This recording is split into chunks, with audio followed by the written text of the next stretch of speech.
welcome you and thank you for joining our NRCS PIA State Technical Advisory Committee meeting for May.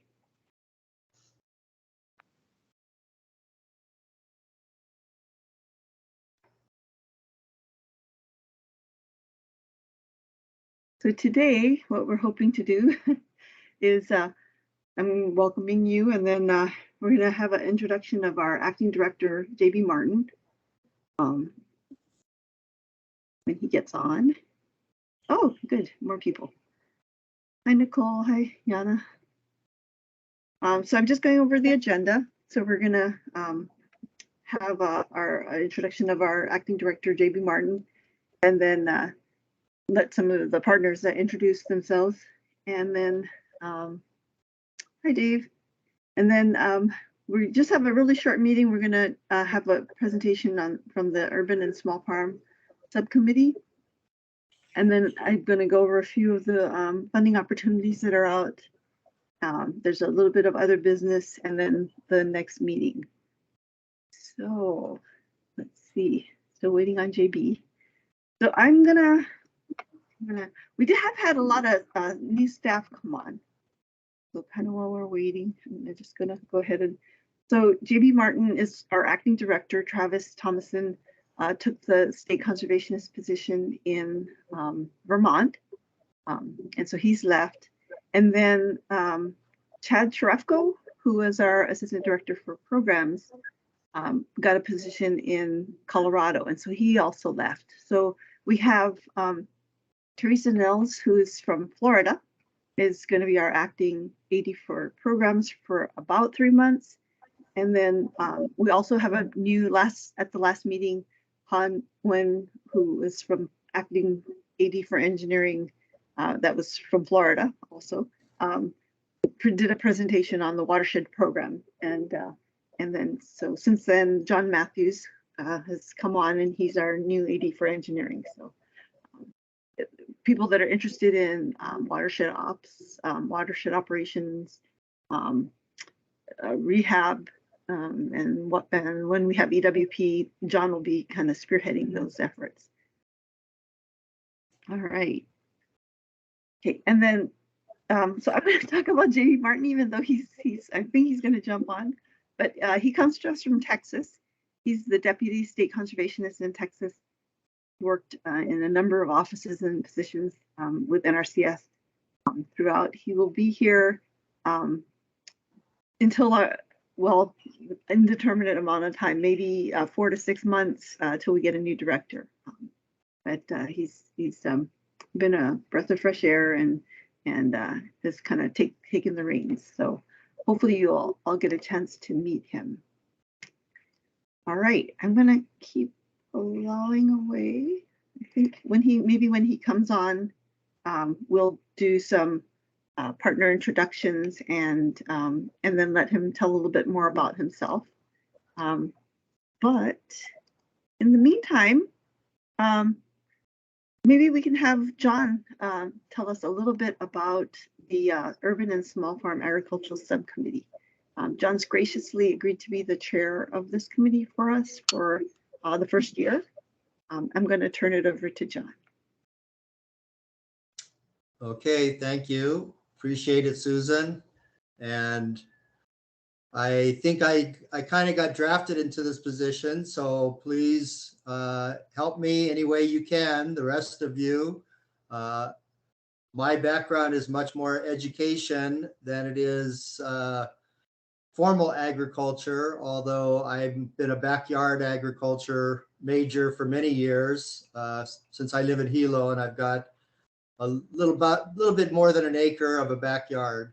So I do quite a few things in my backyard, and I am working a farm to school grant. I'm the consultant for one for the school I retired from, Connections Charter School. So we've got a farm to school grant this year through our associated nonprofit, and next year we'll have one through the school. Next slide.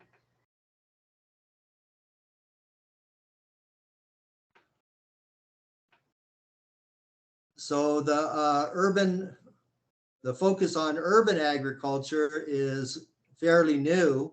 It's very new to me. I just learned of it this year. And I think that it really fills a void. Hilo has bordered on being urban and rural, depending on the census numbers. It's right on the edge. So now I think it's considered urban. So I'm glad to be working with urban agriculture, since Hilo, where our farm is, that the school has, is in a suburban area. The census tract is actually considered rural, but Hilo itself is considered urban now for urban agriculture.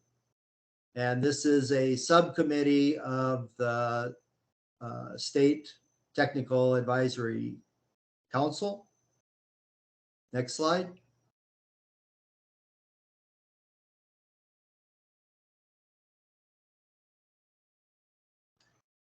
And please feel free to interrupt at any time if you have questions. This is, I think it's New York City, where there's been quite a bit of urban agriculture for years.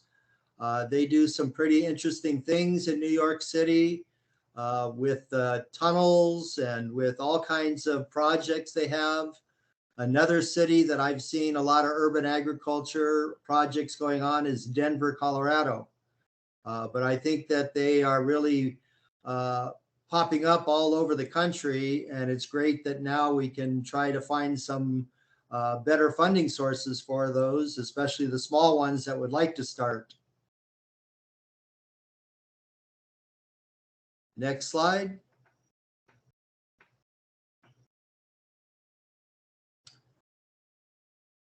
So as you can see, I think the most important thing in here is urban ag often requires some innovative methods. And I think that that is really a critical need. For instance, our farm in Kawana in Hilo is in a residential neighborhood, and the neighbors were really worried that we were going to use up all the county water up there, and that there'd be a fire and they wouldn't have fire for the fire engines. And it's kind of ridiculous, but to mitigate that a bit, we put in a 20,000 gallon water tank, and we use catchment off of the greenhouse, and that tank is almost always full. And then we're also using some other smaller water tanks that we construct ourselves, and they're all gravity fed. So I think that's one of the biggest hurdles that we've had to overcome so far. And there's also, I know I lived on Oahu for many years, and I actually was familiar with some of what's going on in Hawaii Kai. I tutored one of the Ni'i kids, one of the farms over there. So I've seen a lot of very good agriculture. I lived in Waimanalo, so Oahu has some really nice pockets of agriculture going on. And, it's a shame that we can't use more of that to feed, the population. So to me, the reason I really am devoting some of my retirement years to agriculture is because of the critical food, situation where we have probably 80 to 90% of our food imported in the state.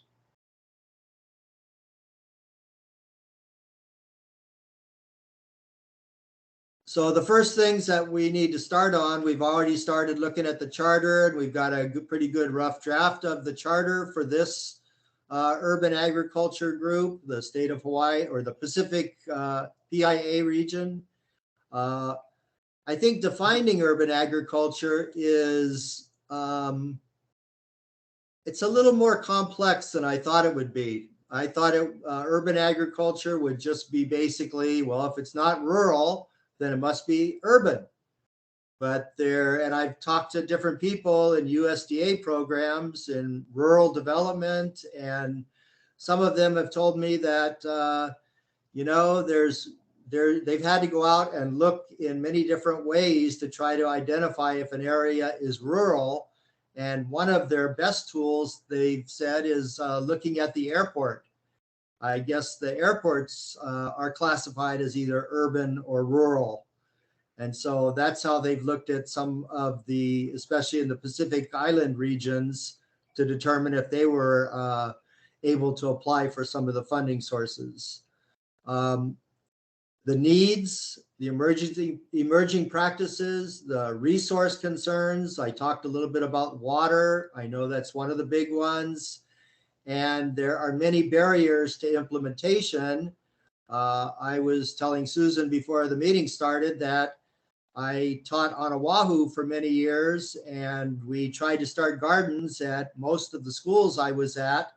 And a lot of times we ran into barriers where we weren't able to plant fruit trees because they would attract rats.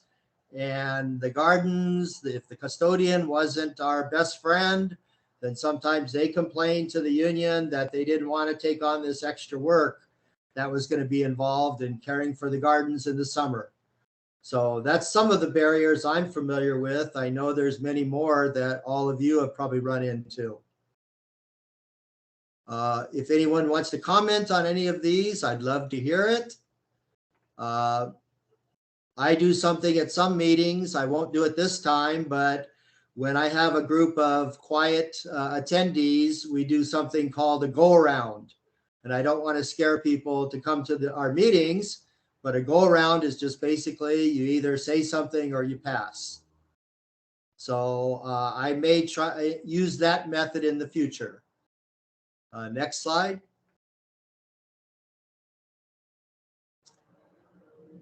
So here are some of the other things we need to do. I'm very interested in hearing from people, recommendations, partners that we might be able to identify and try to extend invitations out to, and recommendations for the STAC. So that's, I think, the biggest part of the Urban Agriculture Subcommittee is making those recommendations.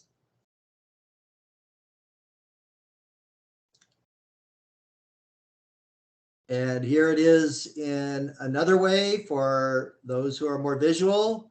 I am the chair and Susan is giving me lots of help. I had a very busy schedule this week, and so she graciously put this slide presentation together. So I appreciate that, Susan. And we're working on the charter. I think it's pretty much finished. If others have some feedback, we'd love to hear it.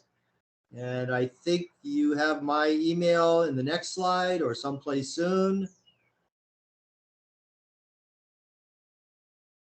Go ahead. So these are the task groups, the definition of agriculture, and the challenges unique to the PIA. So anyone else, if you would like to be part of that task group, please let me know. And my email is there, John Thatcher. Our next meeting is next week at noon. So I hope I haven't scared anybody away.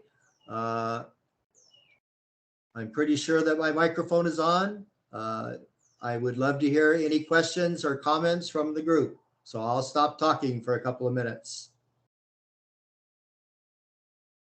And I think one thing that we built in the charter is that we wanted to, we talked about membership and we talked about, who should be at the table. And we decided that actually we want as many people as we can have at the table because we want to have, there's so many different views of urban agriculture and needs. And so it's important to have that. But what we're trying to do, especially with the focus group, so I'm going to back up a little bit, is to work with smaller groups within the subcommittee to work on these defined tasks. So it won't be like designing by committee, and having these arduous meetings where you're trying to make decisions where there's, 20, 30 people there, but you know, the smaller focus groups will have meetings on the side that they'll you know, prepare information for the whole group to you know, review. So yeah, please, you know, we if you have any interest at all in any of the facets of this, please get in touch with John or myself. All right. So if there's no other questions or comments, I believe JB is with us. And so I'm going to back up and make y'all dizzy right here. I'm going to go all the way back to his slide and let him introduce himself to you.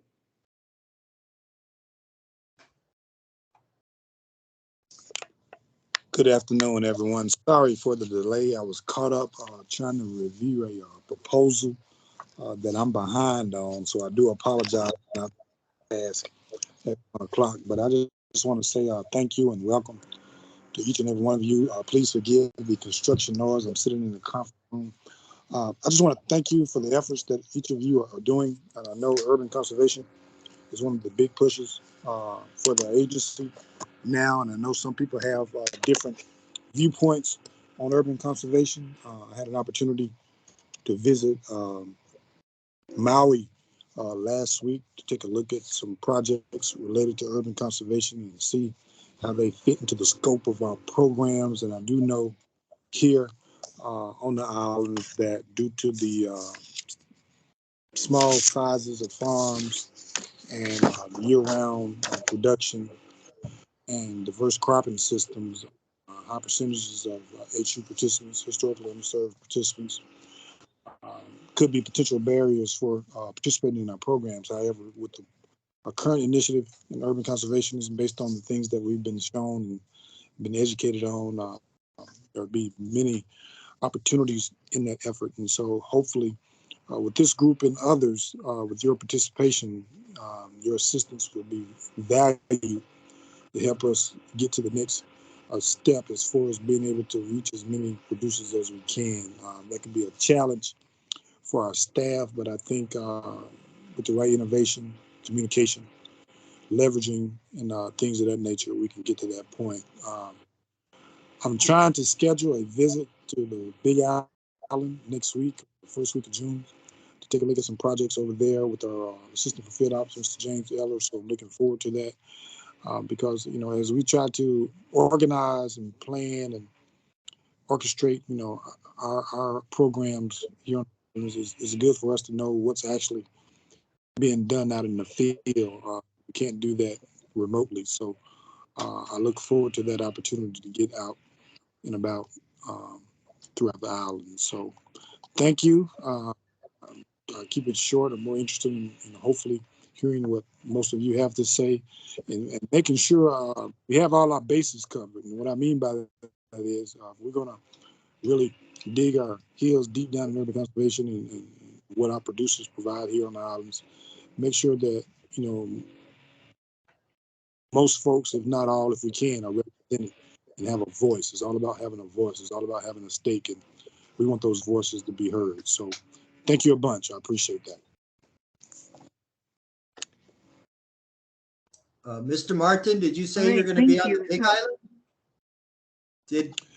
Sir, we're trying to coordinate that with some of our staff. I just got off the phone with them maybe 30 minutes ago. Just trying to cover a lot of different avenues. So yes, sir, we're trying to plan that. So okay, if you need any help, just let me know because I'm in Hilo. And well, I'll tell you what, Mr. John, that's where we're coming to. So I'll tell you what, as soon as we finalize that, I'll have Susan give me your contact information and we can plan something, make sure I touch base with you, okay? That sounds great. Thank you. Yes, thank you. Yeah, awesome. Yeah, and I think Jill is on our committee and she's out in Hilo too, so that might be a really good chance for you folks all to talk. So I put this partner introduction slide up here, and I'd like to give you folks a chance to introduce yourselves to JV and just tell a little bit about, you know, I guess what we do with the STAC that is of particular interest to you, so that he knows and we know. And I'm going to start with Kristen. So we're going to break the sound barrier on everybody. But Kristen is with Farm Service Agency. You wanna? Thanks, Kristen. Hey, Susan. Thanks. Hey, JV. Nice to meet you. I am Kristen Curio, and I'm in the FSA state office. Primarily, we take care of disaster assistance and loans. But I just kind of wanted to mention, I saw Nicole from Cattlemen's on. We have a few programs ongoing for sign up, and that includes the 2022 Livestock Forage Program sign up for Hawaii Island, Maui, and Honolulu County is now eligible for LFP. So sign up is ongoing for that. And then the other program I just wanted to mention to the group is that we have the Grassland CRP sign up, which closes on May 13th. So the end of the week this week. But yeah, like if anybody has any questions about FSA, I think everybody kind of knows what FSA does, so I didn't want to get too deep into it. But I'm here. Any questions? Let me know. Or look me up, and I'm glad to talk story. Thanks, Susan. Right. Thank you, Kristen. Dave. Dave Elliott. Would you like to say hello? And thanks, Susan. Aloha, everyone. My name is Dave Elliott. I'm the Executive Director with Oahu RC&D. We're a nonprofit partner with a 20-year track record of serving Hawaii's farms and ranches and strengthening the stewardship of Hawaii's working lands. I guess what I could call out some of the good collaborations we have ongoing within RCS based on an MOU we signed a couple years back. Have been supporting the development of the long-range plan and the targeted conservation plan for Oahu, and some pretty exciting work that we're partnering with Amy Koch on currently to work with soil health cohorts and farmer-to-farmer training to accelerate the adoption of soil health practices and the use of soil health management plans around the state. Happy to talk story about any of those topics or take questions now or touch base offline with anybody on the call.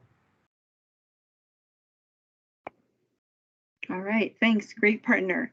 Jana Doi, would you like to say hello? Hi, is my camera on? Yeah. You see, hi. Hi, I'm Yana Doi. I am the Alaskan Hawaii Programs Manager for the National Fish and Wildlife Foundation, or NFWF, as we're frequently referred to. NFWF is a congressionally chartered nonprofit as the designated foundation for the U.S. Fish and Wildlife Service and NOAA. I guess maybe I'll take this opportunity to put a plug in for we give grants, and we have a number of programs that are specific to Hawaii and nationwide, and we currently have a really exciting funding opportunity through our new America the Beautiful Challenge initiative. And I'd be happy to drop that RFP into the chat here for folks if they're interested, or feel free to contact me directly. I can put my email in as well. But it's a pretty broad program for large scale restoration projects, both in the planning and design phase as well as the implementation. So feel free to check that out and pass that information along. All right, and now we have the two Nicoles. I'm going to start with Nicole Burnett. Did she drop off? I scared her away. How about Nicole? No. Yeah. Hi, Susan. Thank you. And Kristen, thanks for letting us know about Oahu being eligible now for the drought. That's new to me, so I'll share that with our ranchers. We have shared the other information for Big Island and Maui. I'm Nicole Galassi. I'm the Managing Director for the Hawaii Cattlemen's Council. We represent livestock or cattle producers across the state. I am located on Hawaii Island, though, and a lot of our ranchers have found a lot of success with partnering with NRCS to be able to leverage the funds available to do the conservation practices that they need to do. So thank you. Great, thank you. Great partner. We have a couple of NRCS folks on. Brian and Matt, do you want to just say hello to the group? You bet, Susan. Yeah, my name is Brian Wallace. I'm Cultural Resources Manager for NRCS PIA. Been here about 3 years. Yeah, basically here to support all programs and where they interface with cultural resources to mitigate any unforeseen challenges out there. Thanks, everyone. Yeah, thanks, Susan. Hi, my name's Matt Cocking. I'm the state forester for NRCS for the Pacific Islands area, and been here just a little bit less time than Brian, about 2 years. And so it's nice to hear from some of you and listen in. All right, thank you. Thanks, everybody. So I'm just going to go over a few funding opportunities. The partnerships for climate smart commodities. The first round closed, and actually there was a tremendous response to that. We just did a release this morning. But the second round for smaller proposals is the closing date for that is June 10th. So that might be something that folks might want to take a look at. This is a really kind of cool funding opportunity.